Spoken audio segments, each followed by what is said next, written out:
Israel ने रणनीति बदलते हुए गाजा के सबसे बड़े शहर गाजा सिटी से टैंकों की टुकड़ी वापस बुलाई है। इतना ही नहीं, गाजा के विभिन्न इलाकों से सेना की 5 ब्रिगेड के हजारों सैनिकों को भी वापस बुलाया गया है। इसके बावजूद गाजा में बड़ी संख्या में इजरायली सैनिक और हथियार मौजूद हैं। बीती रात और सोमवार सुबह अल बुरेज और मध्य गाजा के अन्य शहरों में इसराइल के हवाई हमलों में दर्जनों लोगों ने मारे जाने की सूचना यहां पर मिल रही है और गाजा में मरने वाले लोगों की संख्या बढ़कर 22,000 हो गई है। इस बीच इजराइल लेबनान सीमा पर लड़ाई तेज हुई है और लाल सागर में ईरानी युद्धपोत का प्रवेश भी हुआ है।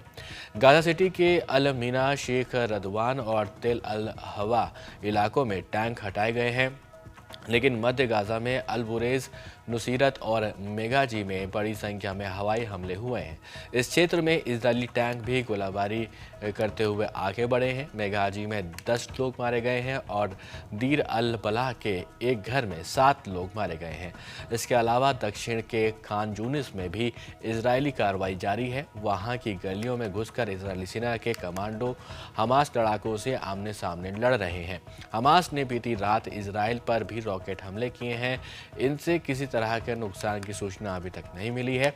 इस बीच गाजा सिटी के नजदीक स्थित चिड़ियाघर के जानवरों पर भी युद्ध का असर देखने को मिल रहा है। उन्हें कई दिनों बाद खाना मिल रहा है, इससे उनका भी बुरा हाल है। अब उन्हें स्थानांतरित करने पर विचार हो रहा है, जिससे उनका जीवन बच सके। लेबनान सीमा पर 8 अक्टूबर से लड़ाई जारी है। ये लड़ाई बढ़ती जा रही है। क्षेत्रीय देशों को आशंका है कि ये लड़ाई दोनों देशों के युद्ध में तब्दील हो सकती है। वैसे 2006 में दोनों देशों के बीच युद्ध को हो चुका है।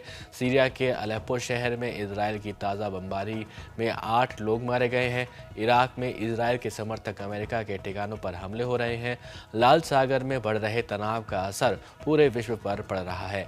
वहीं से गुजर रहे मालवाहक जहाज़ों पर हमले हो रहे हैं। लाल सागर और इराक में अमेरिकी सेना कार्रवाई कर रही है। वरिष्ठ इजरायली अधिकारी के अनुसार आने वाले 6 महीने क्षेत्र के लिए महत्वपूर्ण होंगे। यहाँ होने वाली घटनाओं का पूरे विश्व पर असर पड़ेगा।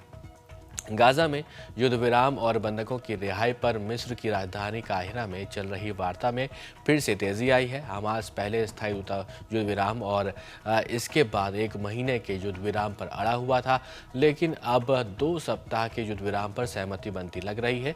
बदले में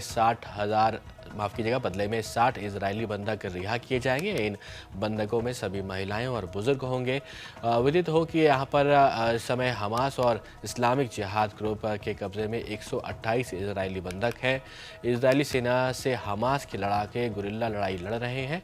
इसमें वह अपनी सुरंगों और छिपने वाले अन्य स्थानों से निकलकर अचानक हमला कर रहे हैं और गायब हो जा रहे हैं। हमास के लड़ाके आमजनों के बीच से इजरायली सैनिकों पर हमला कर रहे हैं। वे सादा कपड़ों में आकर भी सैनिक पर हमले कर रहे हैं। इससे इजरायली सैनिकों के मरने और घायल होने की संख्या बढ़ रही है।